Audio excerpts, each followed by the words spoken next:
Ahora sí vamos a presentar al padre Luis Casalar, religioso marianista, autor de estos dos libros que te mencionaba en el bloque anterior. Vamos a tratar de reflexionar un poquito, tomarnos estos últimos minutos del programa para hacer una suerte de silencio. Pero ¿cómo silencio en la televisión? ¿Cómo le va, padre? Gracias por venir. ¿Cómo estás? Gracias, Belén, gracias por Pero invitarme. No, por favor. La verdad es que nos produce cierta curiosidad hablar de silencio cuando en principio se puede desglosar en 5 silencios distintos: el silencio de la imaginación, el silencio de la mente. ¿Podemos empezar a hablar de uno de los títulos? Porque después vamos a ir a Tendremos la audacia. Ah, bueno, también. Pero Habitar el silencio es el que tenemos ganas de empezar con ese. Bueno, cuando surge un libro debe surgir primero porque hay alguien que quiere decir algo, ¿no? Tiene algo que decir. Claro. Y porque se supone que hay gente que tiene necesidad de ese producto, ¿no? Que tiene interés en el tema, digamos, ¿no?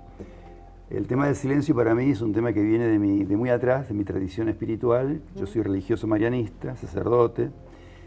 Y a nosotros, cuando nos introducían en el noviciado, lo primero que nos enseñaban era estar en silencio. Creo que esto en muchas tradiciones religiosas es así. A los monjes tibetanos o hinduistas, lo primero es, les enseña a entrar en el silencio, ¿no? A conectarse con el silencio, que te permite conectarte con vos mismo y con otras cosas, ¿no es cierto? A no estar distraído, a entrar en vos mismo. En los años 70, cuando yo era un joven religioso, esto del silencio no era demasiado valorado. Digamos que lo importante era el ruido, lo importante era la revolución, lo importante era el cambio, lo importante era el hombre nuevo, lo importante era la acción. Se decía, todo es oración, así que la actividad es oración, los pobres. Así que yo recibí esta tradición, la valoré más o menos, porque me pareció interesante, pero no la practiqué mucho. Pero a cabo del tiempo, yo creo que fui redescubriendo mi propia tradición religiosa y fui viendo que la gente tenía cada vez más necesidad de silencio. Que en el mundo de hoy, mucha gente quiere el silencio, busca el silencio. ¿Cuáles son los beneficios de ese silencio? Bueno, los beneficios del silencio son los beneficios que tendría para la música del silencio. ¿Se puede imaginar una música sin silencios? No. No.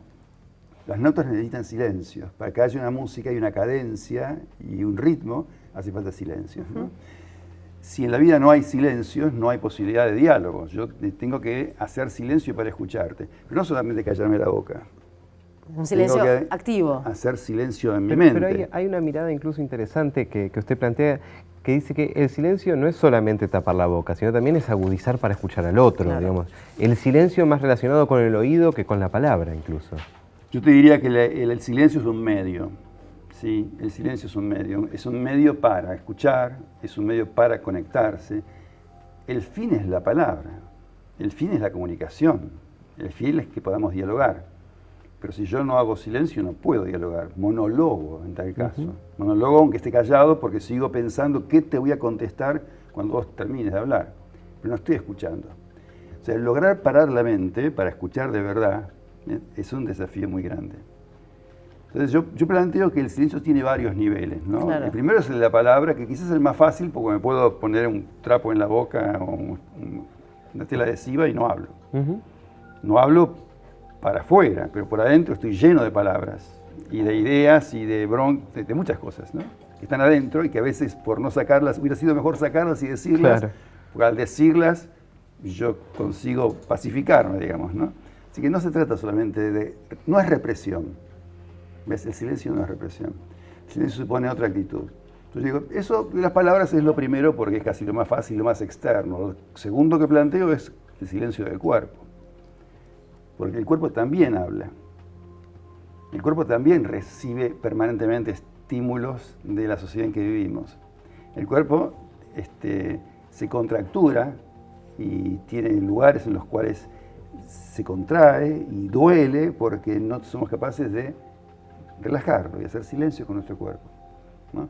El cuerpo también transmite, porque también el silencio del cuerpo es un silencio para hablar. Porque yo hablo con mi cuerpo, con mi mirada, con mis manos, con mis gestos, ¿no? Con mi abrazo. Pero para eso tengo que ser dueño también de mi cuerpo. Tengo que pacificar mi cuerpo. Tengo que ser dueño de él, digamos. O sea, siempre de alguna manera es un medio. Y esto, lo del cuerpo, es un poco más fácil que los más interiores. Tampoco es tan fácil lo del cuerpo. Pero cuando uno está nervioso, cuando uno no quiere transpirar, pero transpira. no quiere ponerse colorado, pero se pone. No quiere temblar, pero tiembla, ¿no? Entonces, el cuerpo ya tiene como un registro distinto que la palabra, que es más complicado de poder manejar. Y si vas hacia adentro, vas a la mente, es más difícil. Cuanto más adentro vas, entonces esas etapas que vos insinuabas son la palabra, el cuerpo, la mente, la imaginación, porque la imaginación es un instrumento fantástico que yo tengo para poder crear cosas nuevas de lo que tengo, pero cuando la imaginación la focalizo. Cuando logro hacer silencio de la imaginación, no es matarla, es focalizarla, sí, sí, y no que ande disperso en mil cosas, ¿no? Cuando usted habla de crear y de imaginar cosas nuevas, se imagina también una iglesia, no dice transformada, dice transfigurada. Sí, bueno. ¿Por qué? Sí. Este libro surge de otra realidad, cada libro surge de una historia, ¿no? Claro, me imagino. Y este libro surge de unas charlas que me pidieron dar en mi arquidiócesis de Mercedes Luján a todos los sacerdotes sobre la conversión pastoral, que es un tema que viene del documento de Aparecida y el Papa Francisco es un tema que repite permanentemente. La conversión pastoral. Dice, la Iglesia tiene que cambiar en muchos sentidos, que no es solamente evitar los escándalos, los pecados, los negociados del Vaticano, que obviamente hay que evitar, pero no basta con eso. No basta que la Iglesia tenga curas menos pecadores, que tenga las finanzas más transparentes. Si la Iglesia quiere transmitir el mensaje de Jesús, tiene que hacer un cambio mucho más hondo que todo eso, y es lograr un lenguaje que enganche con el lenguaje de la gente, es abordar temáticas que lleguen al corazón de la gente, es lograr modos de organización que incluyan a la mujer, por ejemplo, que democraticen la Iglesia, que rompan esta espiral, esta especie de modo piramidal de organizarse que tiene la Iglesia, que no corresponde en nada con la mentalidad nuestra, que supone trabajar en equipos, la cosa mucho más horizontal, más participativa. Entonces, la Iglesia, cuando yo digo que la Iglesia tiene que transfigurarse, no estoy diciendo que tiene que ser otra Iglesia distinta que la que fundó Jesús. La Iglesia será siempre la misma, claro, pero tiene que adquirir una forma tan distinta que a mí no me alcanzaba la palabra renovarse o ayornarse. Es una figura distinta tiene que tomar, si no quiere que la gente se siga yendo a la Iglesia. Claro. Y en el título aparece también otra palabra importante, fuerte, que es la audacia. Dice, ¿tendremos la audacia? ¿Se necesita audacia para dar forma nueva a la Iglesia? La audacia es una virtud, digamos, una actitud que necesitamos para todo. Lo más cómodo es estar en nuestra zona de confort, no cambiar. Eso es lo más cómodo en todo en la vida, ¿cierto? Y cambiar la Iglesia, cuando es una institución que tiene tantos años de tradiciones, tantos años, y tradiciones muy pesadas, y reglamentos, y está atrás como el derecho divino, ¿no? Que esto es de Dios, esto es intocable porque Dios lo quiere así. Es muy complicado, porque muchas veces el cambiar cosas, el proponer cambios, te puede dejar fuera de la Iglesia, te puede someter a críticas que realmente son injustas porque no tienen nada que ver con el Evangelio. Mi propuesta fundamental es que hay que volver a Jesús. Hay que desempolvar la Iglesia de tantas tradiciones que son secundarias, ¿ves? Y volver al Evangelio. ¿Qué quiso Jesús? Y Jesús lo que quiso ni siquiera fue fundar una religión. Jesús quiso anunciar la buena noticia de Dios, del Padre Dios, que quiere un reino de justicia para todos, para todas, ¿eh? Y su idea primera era que Israel lo recibiera y que Israel cambiara. No era fundar la Iglesia Católica, sino era generar dentro del mismo judaísmo un movimiento de conversión. Él era el Mesías del pueblo de Israel, básicamente era eso.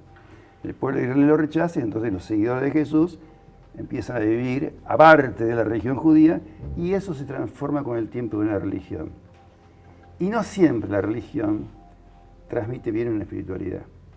Porque las religiones muchas veces con sus costumbres, con sus liturgias, con sus normas y con su moral, pierden finalmente a veces, la posibilidad de transmitir una experiencia religiosa. Y una religión que no transmita una experiencia religiosa puede ser una ideología, una filosofía, una ética, pero no es una religión. Porque la religión de por sí, la palabra religión viene ahí, ¿no? Religa. Es algo que me permite a mí religarme con que yo creo en Jesús y en Dios. Otro se religará con el cosmos, o se religará con la energía del universo, se religará con ¿ves? Pero te permite unirte a un todo mayor que vos mismo. ¿Ves? La religión tiene eso, tiene que regalarte la oportunidad de una experiencia extática, que te saque de vos mismo y te haga sentir como casi el efecto que una droga produce. En el final de algunos capítulos, la invitación de Luis es a que el lector tenga una actitud más activa y que se conteste algunas preguntas respecto de lo que haya leído.